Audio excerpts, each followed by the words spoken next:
Abran su Biblia a Ruth capítulo 4 y oremos una vez más. Bendito Señor, al abrir tu palabra, ayúdanos, oh Dios, a poder entender lo que tienes para nosotros a través de ella hoy. Abre nuestro corazón, nuestra mente, Señor, nuestro entendimiento para poder recibir de ti en el nombre de Cristo Jesús. Amén. Muy bien, pues la semana pasada llegamos al capítulo 3, terminamos el capítulo 3 del libro de Ruth y dejamos a Ruth con Boaz. Dejamos a Ruth acostada a los pies de Boaz y Boaz diciéndole que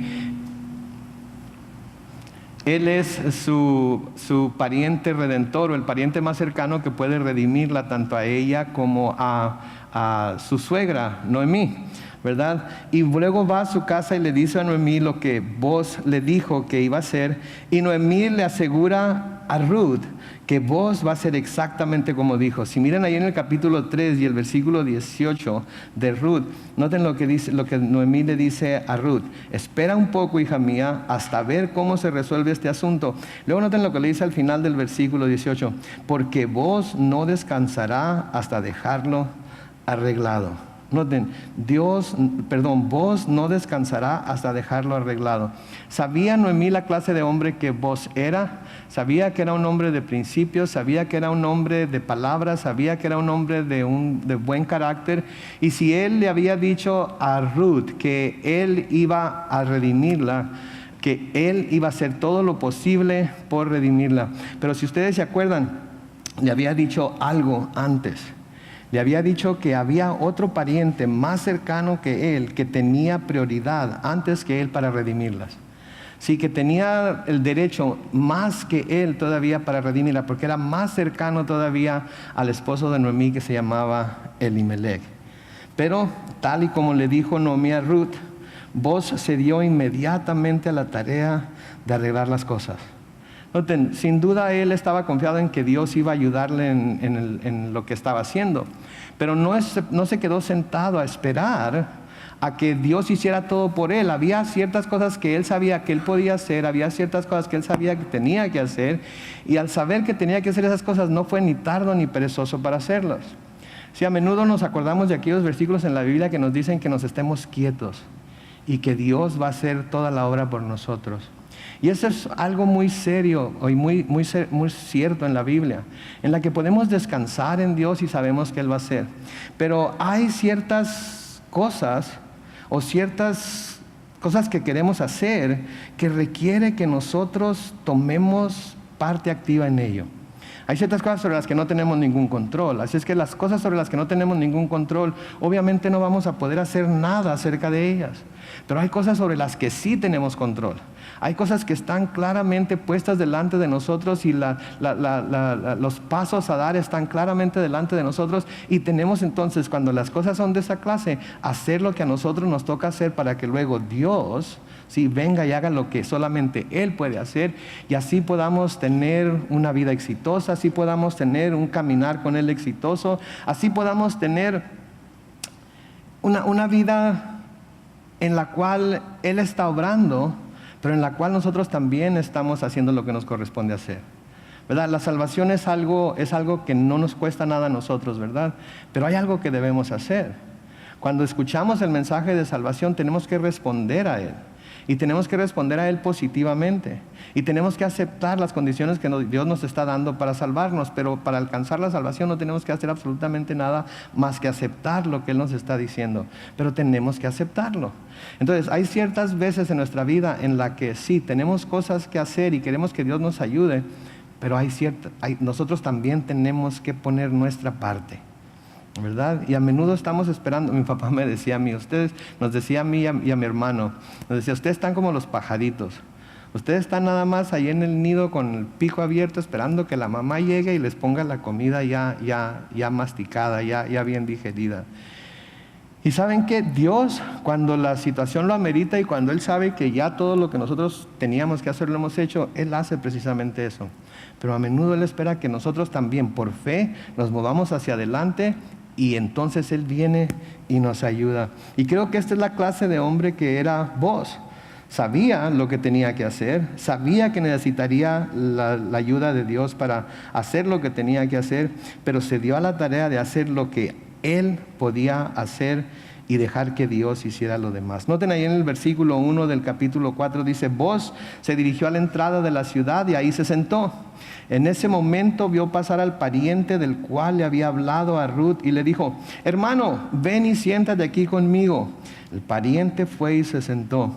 Me encanta lo que dice la Biblia Reina Valera 1960, porque no lo llama hermano, lo llama como: hey tú fulano, le dice en la Biblia Reina Valera 60, ¿verdad? Como que no quiere darle mucha importancia, como que no quiere darle así muchas alas, ¿verdad? Pero me gusta también que en la Reina Valera contemporánea diga hermano, porque también eso muestra el corazón de Boaz, ¿verdad? Que es un hombre que está confiando en que Dios va a hacer lo que él tiene que hacer. Ahora, como ya lo hemos dicho antes, la entrada a la ciudad era el lugar en donde se llevan a cabo los asuntos legales delante de los ancianos de la ciudad. Después de que hubo rey, ¿sí? Las personas iban delante del rey, el rey daba su dictamen o daba su sentencia, lo que fuera, y luego se iba y se proclamaba a las puertas de la ciudad. Y entonces aquí, como iba a tratar un asunto que tenía un aspecto legal, él va delante de la ciudad y vamos a ver que va a llamar ancianos. Ahora, noten que en cuanto ve al pariente del cual él le había hablado a Ruth, ¿sí? Lo llama a que se siente con él para presentarle el asunto. Yo creo que si Boaz hubiera sido un hombre menos honorable, se aprovecha del hecho de que él es el pariente cercano y decide redimir a Ruth, decide casarse con ella, decide darle todo lo que su obligación de Goel le llamaba o le exigía que hiciera, y no le decía a nadie. Y después, si el pariente del que está hablando quería de alguna manera alegar con él o pelear con él o pedirle cuentas a él, se encargaría de ello. Pero no, Boaz trata de hacer todas las cosas de acuerdo a lo que la palabra de Dios dice que lo tenía que hacer, ¿sí? Entonces ve al pariente sabe que él es, sabe quién es, e inmediatamente lo llama a que se siente para presentarle el asunto. Ahora, aquí hay algo importante que debemos ver, y lo hemos mencionado de vez en cuando a través de nuestros estudios, pero hoy quiero que veamos un poquito más a profundidad lo que se trata aquí. Porque recuerden, la palabra Goel, que es la que se usa aquí en el libro de Ruth, es la palabra que se traduce pariente redentor. La palabra es Goel en el hebreo. Se usa en el capítulo 2, versículo 20, se usa en el capítulo 3, versículo 12, se usa en el capítulo 4, versículo 1, como estamos viendo aquí, y lo vamos a volver a ver usado en el versículo 6. Goel, o pariente redentor, ¿sí? Y la palabra hebrea se refiere a un pariente que actuaba como protector o aval por los derechos de la familia. Era un pariente que actuaba como protector o aval de los derechos de la familia. Y esto nos recuerda de nuevo lo importante que era para Dios que la familia permaneciera intacta y que las cosas que eran de la familia permanecieran en la familia también.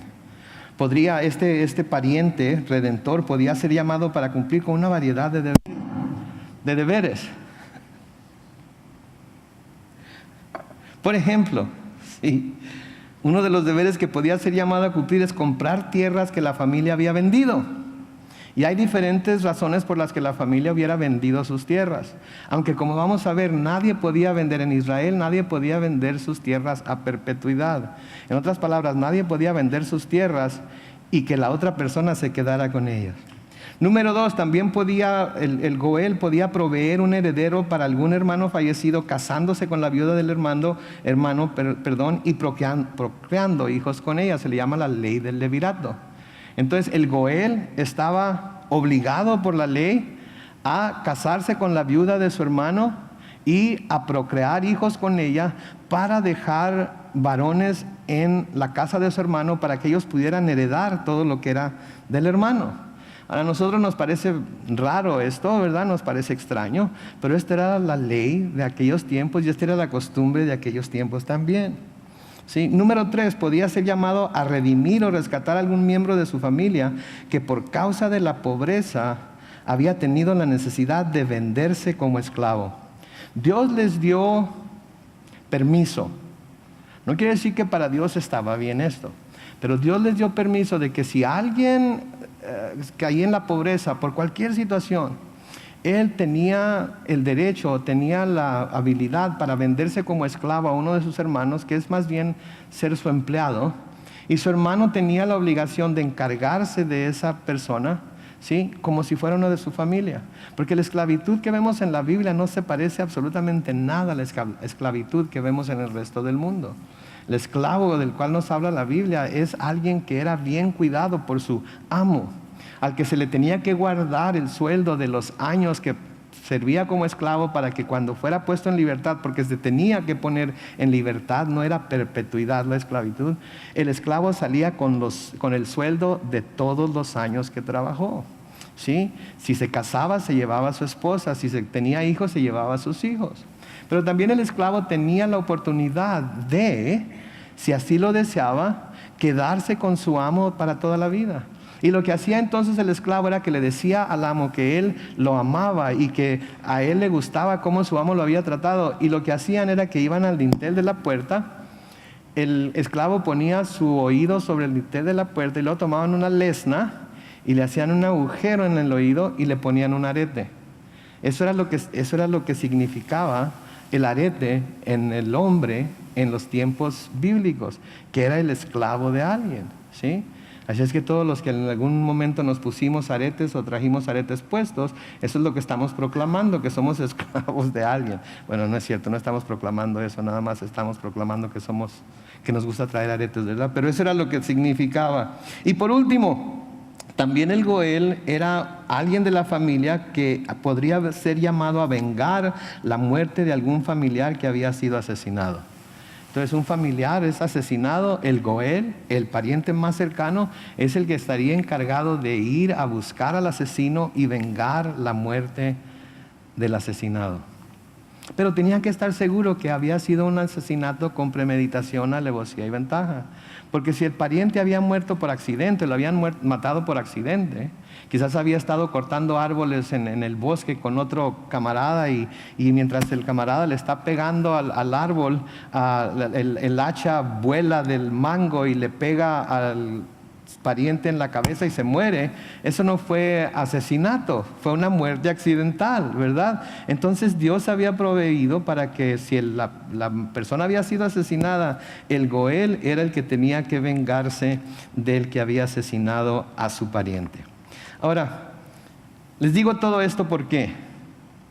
Porque la palabra Goel, que quiere decir pariente redentor, curiosamente se usa en las Escrituras para describir a Dios como el Goel de Israel, como el pariente cercano de Israel, y a Jesús en el Nuevo Testamento como el pariente redentor de todo aquel que pone su fe en Él. Entonces esto es interesante y por eso creo que el libro de Ruth es parte del canon de las Escrituras, porque nos muestra claramente lo que Dios había hecho por Israel y lo que Jesús vino a hacer tanto por Israel como por los gentiles, al ser Él nuestro Goel, al ser Él nuestro pariente redentor. Por ejemplo, noten lo que el profeta Isaías escribe en Isaías capítulo 60 y el versículo 16. Isaías 60 y el versículo 16 dice: tu alimento será lo mejor de las naciones. Libarás, que quiere decir tomarás de la riqueza de los reyes. Y sabrás que yo soy el Señor, noten, tu Salvador y Redentor. La palabra que dice Redentor ahí es el Goel, el fuerte de Jacob. Entonces, Dios se había puesto a sí mismo como el Goel, el pariente redentor de Israel. Y sabemos que Dios miraba a Israel como su esposa, ¿sí? Como aquella con la que se había casado, como aquella con la que tenía un compromiso. Y aun cuando ellos fueron muy infieles con Él, aun cuando ellos constantemente le fallaban, de todas maneras Él siempre estuvo dispuesto a redimirlos. Job, si ustedes se acuerdan de Job también en Job 19, los versículos 26 y 27 dice, 25, dice, yo sé que mi Goel vive y que al final se levantará del polvo. Yo sé que mi Redentor, mi Goel, mi pariente Redentor vive. Versículo 26 dice, también sé que he de contemplar a Dios, aun cuando el sepulcro destruya mi cuerpo. Versículo 27, yo mismo seré quien lo vea y lo veré con mis propios ojos, aun cuando por dentro ya estoy desfallecido. Yo lo miraré con mis propios ojos. Y cuando habla aquí de que ya está desfallecido, no quiere decir que ya está muerto. Quiere decir que está cansado. Aquí en la tierra ya está cansado. Ya, si ustedes se acuerdan, Él ha estado pasando por muchos sufrimientos, ha estado pasando por un sinnúmero de aflicciones. Pero aunque está cansado de pasar por esas aflicciones, aunque está cansado de que todo eso, esas experiencias, de todas maneras Él está confiado de que va a ver a su Goel, de que va a ver a su pariente redentor. En el Nuevo Testamento también este título de redentor se le da a nuestro Señor Jesucristo, porque Él es quien nos redimió, Él es quien nos compró, Él es quien nos rescató, ¿sí? Él es quien pagó por nosotros, porque nosotros estábamos siendo esclavizados por el pecado, estábamos siendo esclavizados por nuestro enemigo Satanás, sus garras las tenía clavadas en nosotros, el mundo tenía sus garras clavadas en nosotros. Y viene el Señor Jesucristo y con su sangre derramada nos compra, nos redime, nos rescata. Es como pagar es como, por ejemplo, cuando secuestran a alguien, ¿sí? ¿Qué es lo que piden para soltarlo? Piden un rescate, piden una cantidad de dinero, ¿sí? Así el mundo, como cantaban hace un momento el grupo de alabanza, el mundo estaba perdido en sus pecados, el mundo estaba perdido en la maldad. Y el Señor Jesucristo vino y con su sangre pagó para que el mundo pudiera ser rescatado, para que el mundo pudiera ser redimido. Por eso Pedro nos dice en Primera de Pedro capítulo 1, los versículos 18 al 20. Noten, Primera de Pedro capítulo 1, versículos 18 al 20, dice: ustedes saben que fueron, noten, rescatados, que quiere decir comprados o redimidos. ¿Sí? Nosotros fuimos comprados. ¿Sí? Nuestra salvación es gratis, pero se tuvo que pagar por ella. ¿Y cómo se pagó por ella? La sangre de Jesucristo. Es lo que nos dice Pedro ahí: ustedes fueron rescatados de una vida sin sentido, la cual heredaron de sus padres. Y que ese rescate no se pagó con cosas corruptibles como el oro y la plata. Noten cómo llama el oro y la plata: cosas corruptibles, cosas que al hombre le da mucho valor, ¿verdad? El oro es de muchísimo valor para el hombre, la plata es de muchísimo valor para el hombre. Pero noten que la Biblia las llama cosas corruptibles como oro y la plata. Versículo 19 dice: sino con la sangre preciosa de Cristo, sin mancha y sin contaminación, como la de un cordero, que ya había sido destinado desde antes de que Dios creara el mundo, pero que se manifestó en estos últimos tiempos. ¿Por qué? Por amor a ustedes. Así como vos, por amor a Ruth, decidió que Él iba a redimirla a ella, iba a redimir a Noemí, iba a redimir sus posesiones, así también el Señor Jesucristo vino a redimirnos a nosotros como nuestro pariente redentor. En Apocalipsis capítulo 5, los versículos 9 y 10, dice: y entonaban un cántico nuevo que decía: digno eres de tomar el libro y de abrir sus sellos, porque fuiste inmolado. Noten, con tu sangre, ¿qué dice? Redimiste para Dios a gente de toda raza, lengua, pueblo y nación. No solamente a los judíos, ¿sí? De toda raza. ¿Sí? Ahí nos incluimos los mexicanos, ahí se incluyen los hondureños, ahí se incluyen los salvadoreños, ahí se incluyen los árabes, ahí se incluye toda raza habida y por haber, todos ellos. La sangre del Cordero vino para redimirlos de toda lengua, pueblo y nación. Versículo 10 dice: y para nuestro Dios los hiciste reyes y sacerdotes y reinarán sobre la tierra. No nos compró para nada, no nos compró para ponernos en una de esos gabinetes para curiosidades, no nos compró para guardarnos, ¿sí? Nos compró para hacernos reyes y sacerdotes. Y noten que dice ahí: y reinarán sobre la tierra. Y todos cuando pensamos en nuestra redención, y todos cuando pensamos en el Señor Jesucristo, todos pensamos y queremos estar con Él en el cielo, ¿verdad? Queremos irnos a la gloria y queremos estar con Él por toda la eternidad. Pues antes de que nos vayamos al cielo de una vez por todas, ¿sí? Vamos a venir a la tierra y vamos a reinar juntamente con Él por 1000 años, nos dice el libro del Apocalipsis. Vamos a ser arrebatados, vamos a estar en el cielo con Él, vamos a celebrar con Él las cenas de las bodas del Cordero. Vamos a tener un gran banquete en el cielo, pero luego Él va a venir en un caballo blanco, nos dice en el libro de Apocalipsis, y todos los ejércitos del cielo juntamente con Él, y vamos a volver a la tierra aquí con cuerpos ya glorificados para reinar juntamente con Él por 1000 años. 1000 años, ¿se imaginan ustedes? 1000 años, y después de esos 1000 años volver al cielo para toda la eternidad. Tenemos un futuro bastante grandioso con el Señor, amén. En el versículo 2, noten que dice: entonces Booz llamó a 10 de los ancianos de la ciudad y les dijo: siéntense también con nosotros. Y en cuanto ellos se sentaron, Booz le dijo al pariente, le dijo a su pariente: Noemí ha vuelto de Moab y vende una parte de las tierras que fueron de nuestro pariente Elimelech. Noten, inmediatamente le habla acerca de quién es la principal persona que debe de entrar en esta transacción o en esta compraventa. Y le dice que Noemí ha vuelto de Moab y vende una parte. Algunas versiones dicen que había vendido ya, otras como esta dicen que tenía intención de vender. De cualquier manera, la tierra de Elimelech había pasado o estaba por pasar a manos de otra persona. ¿Sí? Entonces le dice: Noemí ha vuelto de Moab y vende una parte de las tierras que fueron de nuestro pariente Elimelech. O sea, que Noemí tenía las intenciones de vender sus tierras, y Booz le estaba haciendo saber esto al pariente, para que en lugar de tener que comprárselas a otro, pudiera él comprarlas directamente de Noemí. ¿Sí? Para que él mismo pudiera ir y decir: Noemí, no te preocupes, yo voy a comprar tus tierras. Nomás que iba a haber consecuencias también con eso. Noten en el versículo 4. Creo conveniente, le dice Booz a este pariente, que lo sepas, y te sugiero comprar sus tierras, teniendo como testigos a los aquí presentes, ancianos de mi pueblo. Si quieres comprar, compra. Si no quieres comprar, dímelo, pues tengo que saberlo. Y es que nadie más puede comprar sino solo tú, después de ti yo. Y noten lo que le dice el pariente al final del versículo 4. Y el pariente respondió: está bien, compro el terreno. Está bien, compro el terreno. De repente el pariente que podía comprar antes que él está dispuesto a comprar.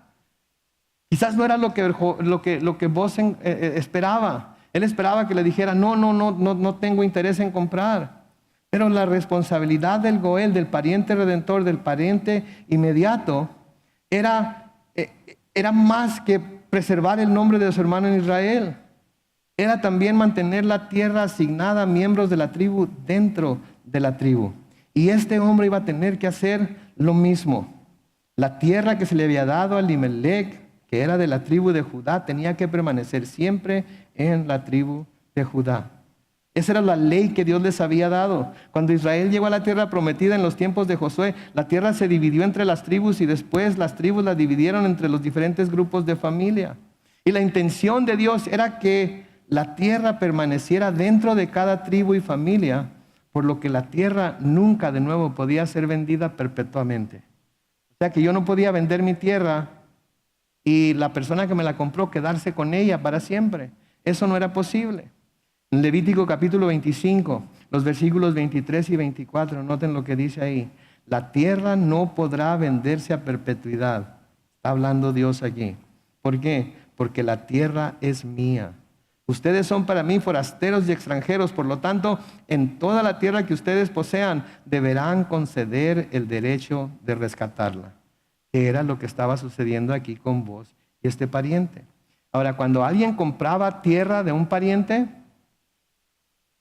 y esa tierra tenía una viuda y él se casaba con la viuda, cuando ellos tenían hijos, las tierras inmediatamente se convertían en heredad de los hijos que ese hombre tenía con la viuda. Dejaban de ser de él. Ya no eran de él, pasaban de nuevo a los hijos de la viuda para que la tierra quedara dentro de la misma familia. Pero no solo eso. Vamos a suponer que esas tierras no tenían viuda. Vamos a suponer que fue el dueño de las tierras que las vendió. Después de que pasaran 50 años, el que compró la tierra tenía la obligación de devolver esa tierra a su dueño original, para que nadie se quedara sin tierra. En Levítico 25:10, noten lo que dice ahí. El año 50, El año 50 será declarado año sagrado y ustedes anunciarán la libertad para todos los habitantes del país. Será para ustedes un año de jubileo y cada uno de ustedes volverá a su familia y a su patrimonio familiar. ¿Alguien había sido comprado como esclavo? En ese momento quedaba libre. Si alguien había comprado algunas tierras, en ese momento tenía que devolverlas a la familia. Y mucha gente empezó a agarrar la onda y decían, no, ¿cuántos años faltan para el año de jubileo? No, pues faltan nada más 2. Entonces no voy a comprar la tierra, no voy a redimir la tierra, porque después de 2 años la voy a tener que devolver. Y no lo hacían. Y entonces faltaban a las obligaciones del pariente redentor. ¿Y se acuerdan lo que se hacía con el pariente redentor cuando no cumplía con sus obligaciones? Se le quitaba el zapato y a la familia se le llamaba como, ¿se acuerdan? La familia del descalzo, ¿se acuerdan? Eso era lo que decían, mira, esos son de la familia del descalzo. Pero quería decir mucho eso porque eso significaba que no había cumplido con la ley que se había dado. Entonces, imagínense ustedes, 50 años era mucho tiempo para que una familia esperara que se le devolviera la tierra. Entonces Dios hizo provisión para que la tierra que se vendía pudiera ser devuelta a la familia por el pariente redentor. En otras palabras, este hombre vendía su tierra, habían pasado 5 años y no había podido pagarla, podía ir con un pariente redentor y decir, pariente, tú eres mi pariente cercano y tú tienes dinero, así es que necesito que redimas mi tierra. Y ese hombre tenía la obligación de Dios de redimir esa tierra. ¿Ok? Muy bien. Se me fue la onda. Y tenía que devolverla a la familia. ¿Ok? Ahora, hasta aquí todo estaba bien. Este pariente no se oponía a comprarle la tierra a Noemí, pero todavía no sabía que junto con la obligación de redimir la tierra, tendría la obligación también de casarse con Ruth y tener hijos con ella, que serían legalmente hijos del esposo de Ruth, por lo tanto serían los herederos también de él. Ahora, algunos comentaristas sugieren que Noemí y Ruth estaban cerca de donde Boaz estaba negociando con el pariente cercano, que lo estaban oyendo todo lo que estaba pasando. ¿Se imaginan ustedes lo que debió haber sentido Ruth cuando escuchó las palabras que salieron de la boca del pariente más cercano? La compro. ¿Se imaginan después de que había pasado todo aquel tiempo espigando entre los campos de Boaz? Después de que había pasado tanto tiempo trabajando, después de que sus esperanzas crecieron cuando fue y se acostó a los pies de Boaz y se cubrió con su manto, y Boaz le dijo, no te preocupes, yo te voy a redimir. Y fue con su suegra y su suegra le dijo, no te preocupes, él va a hacer todo lo que tenga que hacer para arreglar este asunto. ¿Se imaginan lo que ha de haber sentido Ruth? Híjole, me va a comprar me va a redimir No tengo idea de cómo sea, no tengo idea de cómo me vaya a tratar, no tengo idea si tiene el mismo carácter que vos o no, no tengo idea de cómo va a ser vivir con él, pero él es el que me quiere redimir. ¿Saben que a menudo oímos palabras, se nos dicen palabras que no queremos oír, verdad? Que son contrarias a los deseos que nosotros tenemos, que son contrarias a los anhelos que nosotros tenemos. Son contrarias a las esperanzas que nosotros tenemos. Y a menudo cuando oímos esas palabras o cuando esas cosas suceden en nuestra vida, pensamos, chihuahua, hombre, tanto esfuerzo, tanto tiempo batallando, tanto tiempo de estar aguantando, tanto tiempo de estar esperando, tanto tiempo para que se cumpliera tal o cual cosa en mi vida y ahora las cosas parece ser que van a estar completamente diferentes. Parece que va a ser completamente diferente. Qué feo cuando escuchamos palabras que no esperábamos escuchar y que cuando las escuchamos van completamente en contra de los deseos de nuestro corazón. Pero si algo aprendemos de este pasaje o algo debemos de aprender de este pasaje, es que cuando eso pasa debemos dejar que hable el que va a decir finalmente la última palabra, que en la vida del cristiano es ¿quién? Dios. Aun cuando escuchemos cosas que no nos gustan, aun cuando escuchemos que van a pasar cosas o se nos dice que van a suceder cosas que no van de acuerdo a nuestros propios deseos, no le hace quien nos lo diga, no le hace que nos lo diga el abogado, no le hace que nos lo diga el doctor, no le hace quien nos lo diga. Tenemos que, como cristianos, confiar en que el que va a decir la última palabra en nuestra vida es Dios. Y Él es más poderoso que cualquiera de ellos. Noten lo que pasa en los siguientes versículos. Y aquí vemos a Dios obrando ya. Entonces añadió Booz: al comprar las tierras de Noemí, debes también tomar por mujer a Ruth, la moabita, que fue mujer del difunto, para que la posesión siga a nombre de su esposo muerto. Entonces el pariente respondió: si es así, no puedo comprar las tierras, porque no quiero poner en riesgo mi heredad. Y noten las palabras del versículo 6. Compra tú, te cedo mis derechos. Digan, de repente todo lo que Ruth pudo haber pensado que iba a suceder y que iba a ir en contra de lo que ella estaba esperando, de lo que ella estaba deseando, del anhelo que ella tenía, ahora de repente todo cambia y se pone en un abrir y cerrar de ojos a su favor. Ahora se imaginan lo que debe haber pensado Ruth al escuchar estas palabras. El gozo que ha de haber sentido en su corazón. El gozo que ha de haber en pensar que sí iba a ser Booz el que la redimiera. Que sí iba a ser Booz con el que se iba a casar. ¿Sí? Imagínense. Y saben que cuando nos encontramos nosotros de nuevo en situaciones similares, debemos recordar algo acerca de Dios. Y es algo de lo que hablamos el domingo, en nuestro estudio del domingo. Hablamos acerca de la fidelidad y la inmutabilidad de Dios. Acerca de que Dios es fiel y de que Él no cambia. ¿Se acuerdan? Miramos en Deuteronomio capítulo 7 y el versículo 9, en donde el Señor dice: sábelo bien, el Señor tu Dios es Dios. El Dios fiel que cumple con su pacto y su misericordia con aquellos que lo aman y cumplen sus mandamientos. ¿Hasta cuánto? Hasta 1000 generaciones. Él es fiel. Tenemos que recordar primero, cuando estamos en situaciones como esas, que Dios es fiel.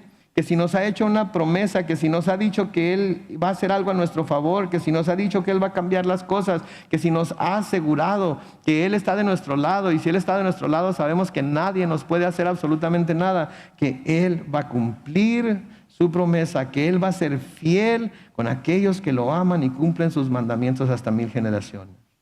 En el Nuevo Testamento se nos dice en 2 de Timoteo 2, los versículos 11 y 13, esta palabra es fiel.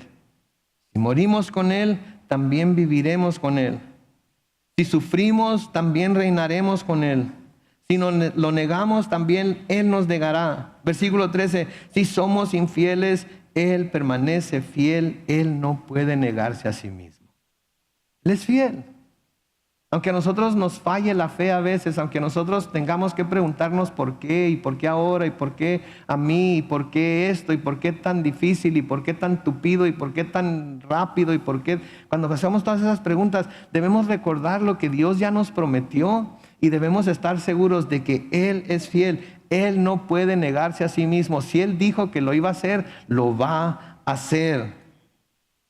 Por eso en Números capítulo 23, versículo 19 se nos dice que Dios no es un simple mortal para que mienta, noten, o cambie de parecer. Él no dice algo ahorita y luego cambia de parecer al siguiente día y hace algo diferente. Noten que dice ahí, si Él habla, ciertamente actúa. Si Él dice algo, lo lleva a cabo. Entonces, si Dios nos ha dado promesas, si nos ha hablado a través de su palabra, si nos ha hablado por medio de su Espíritu Santo, ¿sí? Él no es como nosotros, Él no es voluble, Él no cambia según las circunstancias, Él no cambia según el día, Él no cambia según de qué lado de la cama se levante, Él no cambia. Lo que Él ya dijo que iba a hacer, lo va a hacer y tenemos que esperar que lo haga. Eso es lo que se llama fe. Ver lo que todavía no está hecho como algo que va a suceder porque Dios dijo que iba a suceder. Porque esa es la clase de Dios al que servimos. Un Dios fiel, un Dios que cumple sus promesas.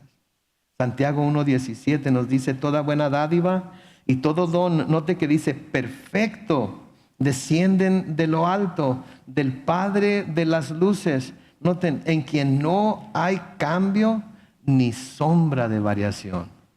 No hay cambio, no No hay sombra de variación. De nuevo, lo que Él nos prometió, lo va a hacer. Quizás no vaya a ser como nosotros pensamos, cuando nosotros pensamos, de la manera que nosotros pensamos, pero si su promesa ha sido dada a nosotros, Él la va a cumplir. Versículo 7 de Ruth 4 sigue diciendo: desde hacía mucho tiempo había una costumbre en Israel desde hacía mucho tiempo había una costumbre en Israel que en una compra por rescate, una de las partes se quitaba la sandalia y se la daba al otro. Ahí vamos con la sandalia otra vez, ¿verdad? Parece que la quitadera y ponedera de sandalias tenía algo bastante significativo en Israel. Y con este pacto se confirmaba el trato ante todo Israel. Así que el pariente se quitó el zapato y le dijo a Booz: toma tú, posesión de las tierras. Y entonces Booz le dijo a los ancianos y a todo el pueblo: ustedes son testigos de que hoy le compro a Noemí todo lo que fue de su esposo Elimelec y de sus hijos Kelión y Mahlón. Además, tomo por esposa a la moabita Ruth, que fue mujer de Mahlón, para que la posesión siga en nombre de su esposo muerto y su memoria no se borre de entre sus hermanos ni de su ciudad. Ustedes son testigos hoy de este acuerdo. Y el pueblo y los ancianos que estaban a la entrada de la ciudad dijeron: somos testigos. Que el Señor permita que la mujer que llega a tu casa sea como Raquel y Lea, las cuales levantaron como pueblo a los israelitas. Que seas tú un hombre ilustre y distinguido en Éfrata y en Belén. Noten, una vez que se hace la transacción, una vez que se hace que el pariente dice: tú redímelos, te cedo mi derecho, inmediatamente Booz les comunica las intenciones que tiene. Ni tardo ni perezoso, sin titubear. Era un hombre que sabía lo que quería, que sabía lo que tenía que hacer y se disponía a hacerlo porque así era como Dios decía que se debía hacer. Y creo que este es un gran ejemplo para nosotros, especialmente los que somos medio titubeadores, ¿verdad? Los que estamos así medio indecisos, los que a veces titubeamos en hacer lo que sabemos que es lo correcto hacer y no. Tenemos que, una vez que sabemos qué es lo que debemos hacer, tenemos que tomarlo en serio y hacerlo así como vos. Y noten lo que les dicen, que la mujer, ¿sí?, que el Señor permita que la mujer que llega a tu casa, que era ¿quién? Ruth, sea como Raquel y Lea, las cuales levantaron como pueblo a los israelitas. Eran las mamás de las 12 tribus, aunque no eran las mamás, porque Raquel tuvo ¿cuántos hijos? 2. ¿Y Lea cuántos tuvo? ¿Cuántos? Nope. Acuérdense que las siervas de Lea y Raquel tuvieron también hijos, ¿verdad? Entonces no eran las únicas que habían dado a luz al pueblo de Israel, a las 12 tribus de Israel, pero son reconocidas por Dios como las únicas que dieron luz a las tribus de Israel. ¿Por qué? Porque cuando las siervas tuvieron sus hijos, ¿sí?, pasaban a ser hijos de Jacob y pasaban a ser reconocidos como hijos de sus legítimas esposas también. Entonces, que sean como Raquel y Lea, las cuales levantaron como pueblo a los israelitas. Que seas tú un hombre ilustre y distinguido en Éfrata y en Belén. Y luego en el versículo 12 les dice: que el Señor te conceda tener con Ruth muchos hijos, como los concedió a Farés, el hijo de Tamar y Judá. Ahora, ¿se acuerdan de la historia de Tamar y Judá? Tamar se había casado con un hijo de Judá, el hijo murió y no dejó descendencia, y el papá Judá le dio al hijo que seguía y tampoco dio descendencia, y el Señor lo mató. ¿Se acuerdan por qué lo mató? Etcétera, etcétera. El hijo que seguía estaba muy chico, así que la mandó a la casa de su padre para que esperara allá. El hijo creció y nunca llegó a casarse con ella, así es que ella engañó a Judá y tuvo relaciones con él y tuvo un hijo con, etcétera, etcétera, ¿verdad? Entonces era una mujer, podríamos decir que fue una mujer engañosa, podríamos decir que fue una mujer que no se comportó muy piadosamente. Si quieren leer la historia, pueden leerlo en Génesis 38. Entonces sigue diciendo ahí en el versículo 13: así fue como Booz tomó a Ruth por esposa y se allegó a ella, y el Señor le concedió quedar embarazada y dar a luz un hijo. Y luego noten lo que dice el versículo 14. Las mujeres le decían a Noemí: Alabado sea el Señor que te concedió tener un nieto que te rescatara. Su nombre será celebrado entre los israelitas. Ese niño te infundirá nuevos ánimos y te brindará apoyo en tu vejez. Tu nuera que te ama y dio a luz a ese niño, noten lo que le dice, es de más valor para ti que ¿qué? Que 7 hijos. ¿Se imaginan ser una nuera así? ¿O tener una nuera así? Bárbaro, ¿verdad? Es mejor para ti que 7 hijos. Noten lo que dice el versículo 16. Y Noemí tomó al niño y lo puso en su regazo y se encargó de criarlo. Entonces ya la vida de Noemí, la vida de Ruth empieza a cambiar. ¿Por qué? Porque habían confiado en Dios, porque habían puesto su fe y esperanza en Dios y porque Dios había obrado como ellas esperaban que obrara.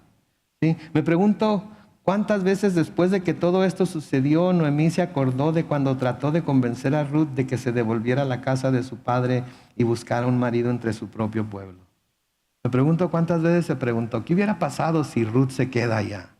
¿Qué hubiera pasado si no me sigue? ¿Sí? Me pregunto también cuántas veces le ha de haber dado gracias a Dios porque Ruth no le quiso hacer caso, sino que decidió seguirla a pesar de que ella estaba constantemente empujándola a que se quedara en su propio pueblo, que se quedara con su propia gente. Me imagino cuántas veces resonaron en los oídos de Noemí las palabras que le dijo Ruth en Ruth 1, los versículos 16 al 18, cuando le dice, no me pidas que te deje y me aparte de ti. A donde quiera que tú vayas, iré yo. Donde quiera que tú vivas, viviré. Tu pueblo será mi pueblo y tu Dios será mi Dios. Donde tú mueras, moriré yo y ahí quiero que me sepulten. Que el Señor me castigue y más aún, si acaso llego a dejarte sola. Solo la muerte nos podrá separar. Y como Noemí vio que Ruth estaba resuelta a ir con ella, no dijo más. Pongo a pensar cuántas veces le habrá dado Ruth gracias a Dios. Noemí, gracias a Dios porque Ruth no se quedó. ¿No les ha pasado eso? Que hacen algo y no esperan los resultados que se dan al final porque Dios no les permitió ir por tal o cual camino o no les permitió ir con tal o cual persona y ven que les fue mejor en el camino que Dios los puso, que en el camino que ustedes querían ir. Y luego le dan gracias a Dios porque no les permitió hacer lo que ustedes querían o no les respondió a la oración que ustedes habían pedido, sino que los llevó por un camino completamente diferente. Pero ahora, gracias Señor, que no me permitiste hacer aquello. Gracias que no me permitiste dejar este trabajo para seguir aquel, porque apenas pasaron 1 o 2 años después de que me habían invitado a ir a trabajar allá y ya la compañía ya cerró. Me acuerdo cuando a mí me llamaron a ser pastor de tiempo completo aquí en la iglesia y dejé mi trabajo en Quicksilver, una compañía muy exitosa de ropa, en donde hacíamos millones y millones de dólares al año en la producción y venta de ropa. Me acuerdo que mi patrona en Quicksilver me decía, pero ¿estás seguro? ¿Estás seguro que en la iglesia vas a tener todo lo que tienes aquí? ¿Estás seguro que la iglesia te va a poder dar? ¿Estás seguro que la iglesia te va a poder? Etcétera, etcétera, etcétera. Me acuerdo haberle dicho, ¿sabes qué? No estoy seguro si la iglesia va a poder, pero sé que Dios puede. ¿Verdad? Sé que Dios puede darme mucho más de lo que ustedes me están dando aquí. Hasta sustos de vez en cuando estoy predicando. ¿Verdad? Y me dijo, ok, si eso es lo que Dios te está llamando a hacer, entonces que Dios te bendiga. Y nunca me he arrepentido en los 10 años que tengo de estar aquí en la iglesia de tiempo completo, nunca me he arrepentido de dejar Quicksilver. ¿Saben por qué? Porque unos 6 meses después, 1 año después creo, Quicksilver se declaró en bancarrota. Después de haber sido por años, 30 años, una de las compañías de ropa más exitosas, ¿sí? Se declaró en bancarrota. Todos mis compañeros con los que trabajé, incluyendo a mi patrona, los fueron echando para afuera. Me acuerdo ese día que escuché que Quicksilver había declarado bancarrota. Me acuerdo que dije, gracias Señor. Porque hubo un momento en el que pensé, es cierto lo que me está diciendo. Quizás mejor me debería quedar en Quicksilver. Viajaba para todos lados, cada mes salía por 1 o 2 semanas, viajé hasta Centro y Sudamérica, viajé por México, desde Tijuana, La Paz, a México, Distrito Federal, a Puebla, a Yucatán, a Campeche. Todo lo pagaban ellos. Pensaba, ¿voy a dejar todo esto?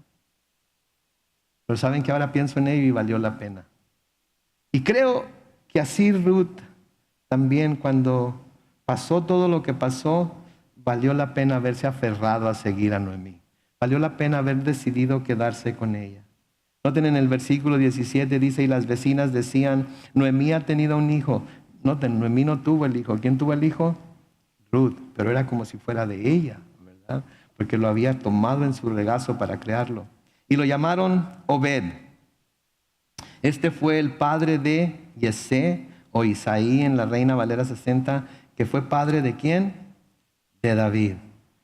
Versículo 18 dice, y estas son las generaciones de Farés. Farés fue padre de Gersón, Gersón fue padre de Ram, y Ram fue padre de Aminadab. Aminadab fue padre de Nazón, y Nazón fue padre de Salmón, y Salmón fue padre de Boz, y Boz fue padre de Obed, y Obed fue padre de Yesé, y Yesé fue padre de David. Curioso, porque aquí en la genealogía que se nos da aquí en el libro de Ruth, no están mencionadas las mujeres que fueron parte de esa genealogía. Pero en Mateo capítulo 1, los versículos 1 al 6, se nos dice lo siguiente. Noten, libro de la genealogía de Jesucristo, ¿qué dice ahí?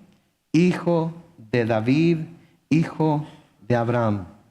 Versículo 2 dice, Abraham engendró a Isaac, Isaac a Jacob, y Jacob a Judá y a sus hermanos. Judá engendró con Tamar, ahí sí se menciona a la mujer, y ya les hablé acerca de Tamar un poco. Judá engendró con Tamar a Farés y a Serach, Farés a Esrón, y Esrón a Aram. Aram engendró a Aminadab, Aminadab a Nazón, y Nazón a Salmón. Salmón engendró ¿con quién? Con Rahab. ¿Se acuerdan quién era Rahab? La ramera de Jericó. ¿Sí? Otra mujer mencionada en esta genealogía. ¿Con quién? Engendró con Rahab, Salmón engendró con Rahab, ¿a quién? A Boz, que era el que estaba tomando a Ruth como su esposa. Boz engendró con Ruth, ¿a quién? A Obed, y Obed a Yesé, y Yesé engendró al rey David. Y de nuevo, ¿quién descendió del rey David? Jesucristo. ¿Saben lo que yo encuentro interesante aquí? Que en la genealogía de Jesucristo se mencionan 3 mujeres. 3 mujeres, y 3 mujeres que en su momento fueron despreciadas. ¿Sí? Sus momentos fueron despreciadas. Tamar por Judá. Fue despreciada por Judá. La dejó que se fuera con su padre, se olvidó que tenía que cumplir con ella, mandándole a su hijo para que se casara con ella y tuviera descendencia para sus hermanos. La dejó, la olvidó. Tuvo ella que usar trucos para poder hacer lo que él cumpliera con su deber. Y cuando lo hizo, él quería condenarla, quería que la quemaran, quería que la mataran. Pero ella inteligentemente le había pedido un báculo, ¿sí? Y una túnica que le pertenecía a él. Y cuando le preguntaron de quién es el hijo que tuviste o que vas a tener, y le dijo del dueño de este báculo y de esta túnica. ¿Se acuerdan lo que dijo Judá? Ella es más justa que yo. Y se le dio el lugar que debía tener y se menciona en la genealogía de Jesús. Y luego Rahab, la ramera de Jericó, una mujer por demás de mala reputación, pero está mencionada en la genealogía de Jesús. Y luego Ruth. ¿De dónde venía Ruth? De Moab.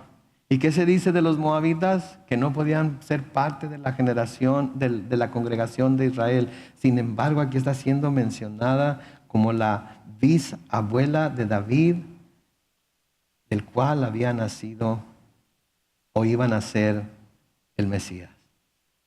Y ese es el final de la historia. Ahí termina con esta genealogía. Y parece terminar como un cuento de hadas, ¿no? Y colorín colorado, este cuento se ha acabado. ¿verdad? Y todo mundo vivió feliz para siempre desde ese momento. Pero ¿saben qué? Todos nosotros sabemos, los que hemos sido cristianos por algún tiempo, todos sabemos que una vida buena y piadosa no es un cuento de hadas, ¿verdad? Tiene sus problemas, ¿no es cierto? Tiene sus aflicciones, ¿verdad? Ningún hombre o mujer piadoso que sirve a Dios obtiene todo lo que quiere en la vida, ¿no es cierto? Me imagino que todos ustedes son hombres y mujeres piadosas y piadosos. Y me imagino que sirven a Dios. Pero también sé que no se les ha concedido todo lo que han querido en la vida. Que han tenido tiempos fáciles y tiempos difíciles. Que han tenido tiempos de alegría y tiempos de sufrimiento. Porque saben que la vida de las personas piadosas también tiene algunos desengaños, ¿no es cierto? También pasamos por desengaños y decepciones. También pasamos por tiempos en los que nuestra fe es probada, ¿sí? Sufrimos algunos desengaños. Pero les digo una cosa, aún con esos desengaños, aún con esos sufrimientos, aún con esas aflicciones, la vida de los piadosos, la vida vivida con Dios es más rica y más satisfactoria que la vida sin Dios. Los que hemos en algún momento dado en nuestra vida hemos vivido sin Dios y la comparamos con la vida que tenemos ahora en Dios, nuestra vida en Dios con todas y sus aflicciones es mucho más grandiosa que la vida que tuvimos antes de que Dios estuviera en nuestra vida, ¿sí? Todo el que se identifica con Dios y con el pueblo de Dios vive para llegar a ver el día en el cual se regocija de haber decidido servir a Dios. Todos los que verdaderamente siguen a Dios, creen en Dios, ponen su esperanza en Dios.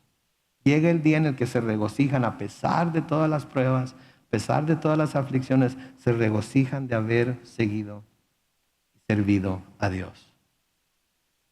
Que Dios es un Dios bueno, Dios es un Dios de amor, Dios es un Dios de gracia, Dios es un Dios de misericordia y nos promete que nunca nos va a dejar ni nos va a desamparar, aun cuando estemos pasando por lo más difícil de nuestras vidas. Proverbios capítulo 4 y el versículo 18 se nos dice lo siguiente: pero la senda de los justos es como la aurora, su luz va en aumento hasta la plenitud del día. La luz crece en intensidad. Nuestra luz se hace más y más brillante. Nuestra luz se hace más y más esplendorosa. Y un día va a llegar a la perfección. Un día va a llegar a la plenitud del día. En el Salmo 34 y el versículo 15 se nos dice: el Señor no aparta sus ojos de los justos. Sus oídos están siempre, ¿qué? Atentos a su clamor. El Señor no aparta sus ojos de los justos. No se voltea, no se descuida. Está viendo por lo que estamos pasando. Está viendo nuestros sufrimientos. Está viendo los ruidos que están haciendo los micrófonos que me están sacando cada susto. Lo está viendo. Sí, lo está viendo. Y sus oídos están siempre atentos a nuestro clamor. Por eso no debemos de dejar de orar. Por eso no debemos de dejar de clamar a Él. Aunque la situación parezca que no tiene esperanza, aunque la situación parezca que no tiene salida, aunque la situación parezca que no tiene solución, debemos de constantemente clamar a Él, porque sus oídos están atentos a nuestro clamor. Por último, aquí esta noche, en el Salmo 92, noten lo que se nos dice en los versículos 12 al 15. Los justos florecerán como las palmeras, crecerán como los cedros del Líbano. Versículo 13 dice: serán plantados, noten, en la casa del Señor y florecerán en los atrios de nuestro Dios. ¿Se fijan? Serán plantados en la casa del Señor y florecerán en los atrios de nuestro Dios. Y me encanta el versículo 14. Si no lo tienen ustedes subrayado en su Biblia, subrayenlo, noten. Aún en su vejez, ¿qué dice? Darán frutos y se mantendrán como sanos y vigorosos. Aún en nuestra vejez tenemos la bendición de dar frutos a Dios y nos mantendremos sanos y vigorosos. No le hace que nuestro cuerpo esté pasando por intensas enfermedades a veces, no le hace que a veces sintamos que vamos a morir, no le hace que a veces sintamos que ya no tenemos más fuerzas. La promesa de Dios es que aún en nuestra vejez vamos a dar fruto y nos vamos a mantener sanos y vigorosos. ¿Pero para qué? Versículo 15, para anunciar que el Señor es mi fortaleza y que Él es recto, en Él no hay injusticia. Va a ser lo que dijo que va a ser. ¿Para qué? Para darnos la oportunidad de testificar acerca de lo que ha hecho en nuestras vidas. ¿Sí? Por eso Dios ha hecho todo lo que ha hecho en nuestras vidas. Por eso nos ha sacado de los atoraderos en donde nos hemos metido, en donde hemos caído a veces por accidente. Por eso nos ha sanado cuando hemos estado enfermos. Por eso ha sanado nuestra alma y nuestro espíritu y nuestro corazón. ¿Sí? ¿Para qué? Para que demos testimonio de lo que Él ha hecho en nosotros. Y tenemos que hacerlo. Porque como podemos ver en esta historia de Ruth, de Boaz, de Noemí, Dios es fiel. Él es nuestro pariente cercano, Él es nuestro pariente redentor y podemos confiar en que Él ya hizo la obra de redención y seguirá haciéndola hasta el último día de nuestras vidas. Porque Él es fiel, porque Él no es hombre para que cambie de parecer. Él dijo que lo iba a hacer y lo va a hacer. Amén. Oremos.